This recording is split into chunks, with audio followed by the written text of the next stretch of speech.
Баршаңызға қайырлы күн. Бүгін үй жағдайында өте дәмді болып шығатын пицца жасаймыз. Барлық ингредиенттер және де олардың мөлшерлері описанияда жазылып тұр. Ең алдымен ыдысымызға жылы су құямыз, қант саламыз және де құрғақ ашытқы саламыз.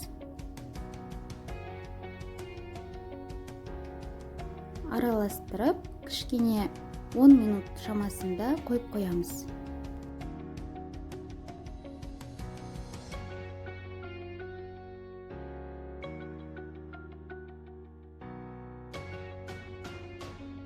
Минуттан соң тұз саламыз және де сұйық май құямыз. Менде бұл күнбағыс майы.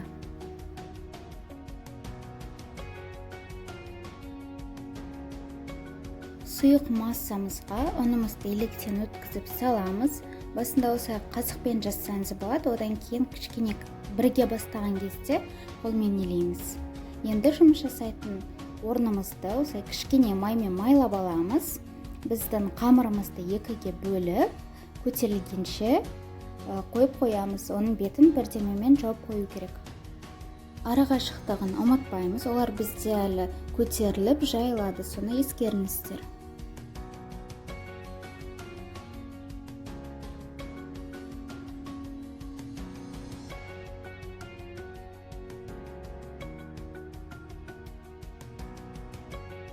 Көтерілген қамырды противенге саламыз. Біздің форманы майлауды ұмытпаңыз, немесе пергамент қағазын төсеу керек. Осылай қолмен жайсаңыз болады, немесе моқтаумен жаюға да болады.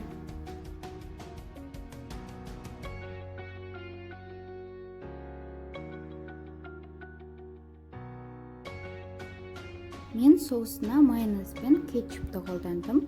Сіздер тек қана кетчупты қолдана берсеңіз де болады.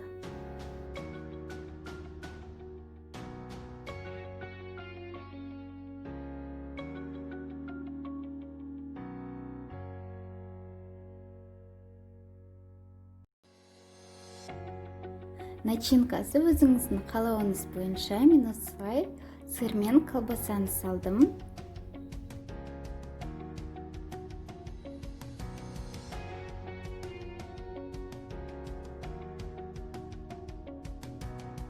«220 градуста қызып тұрған духовкамызда 10-15 минут шамасында пісіреміз. Әрқайсымыздың духовкамыз әртүрлі, сол үшін де пісіру уақыты әртүрлі болуы мүмкін. Пиццамыз ыстық кезінде осылай бірнеше бөліктерге бөліп алыңыздар. Бұл пицца үйде бар ингредиенттерден жасалады. Егер сізде колбаса болмаса, тек қана сырмен жасай берсеңіз де болады. Сол үшін осы рецептпен міндетті түрде дайындап көруге кеңес беремін. Сіздермен болған Ақнұр. Егер де рецепт ұнаса, жаңа рецепттерді жіберіп алмас үшін каналға жазылып, қоңыраушаны басып қоюды ұмытпаңыздар. Астарыңыз дәмді болсын.